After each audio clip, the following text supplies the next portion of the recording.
want to start by thanking the Honourable Lady, the member for Rotherham, for securing this really important debate for us to collectively put pressure on the government. Times are hard. Things cost more and people are genuinely unhappy, I'm afraid. What we don't want is to take away their beer or make it more expensive. The beer or pub sector in my constituency of Woking supports over 1,800 jobs and contributes 100 million to Woking's local economy. That's probably not surprising, as we're home to Asahi UK, a huge brand that covers Fuller's, Peroni and Cornish Orchards, just to name a few. Pubs are generally much more than just a business. They are hubs in our high streets.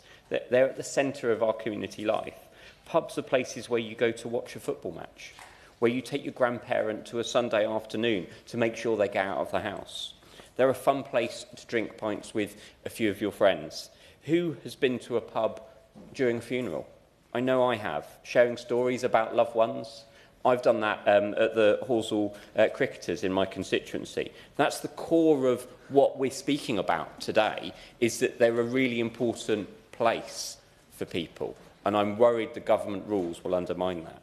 Whether in grief or in happiness, the British pub is an integral institution and always been there for us, or we hope. The future of the pub is under threat. The government's poorly designed Extended Producer Responsibility Scheme, EPR, is a production tax in all but name.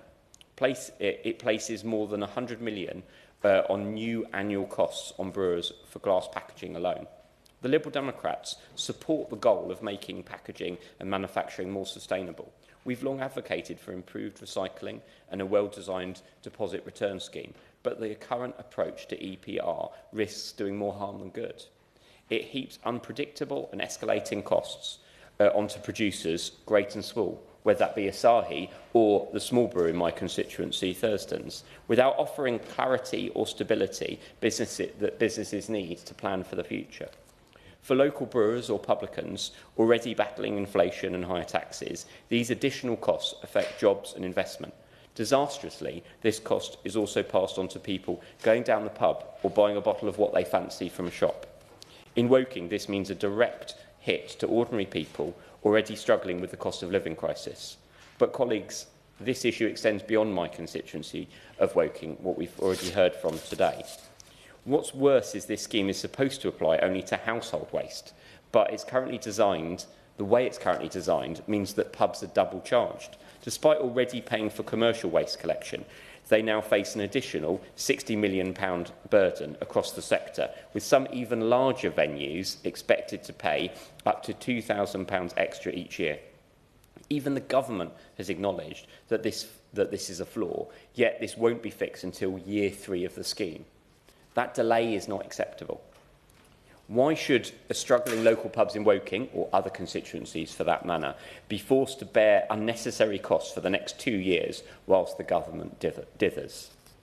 And it gets worse. The Office of Budget Responsibility has rightly classified EPR as a tax, and yet businesses still lack the basic clarity around the final fees, the reporting rules, or even if they'll be liable entirely.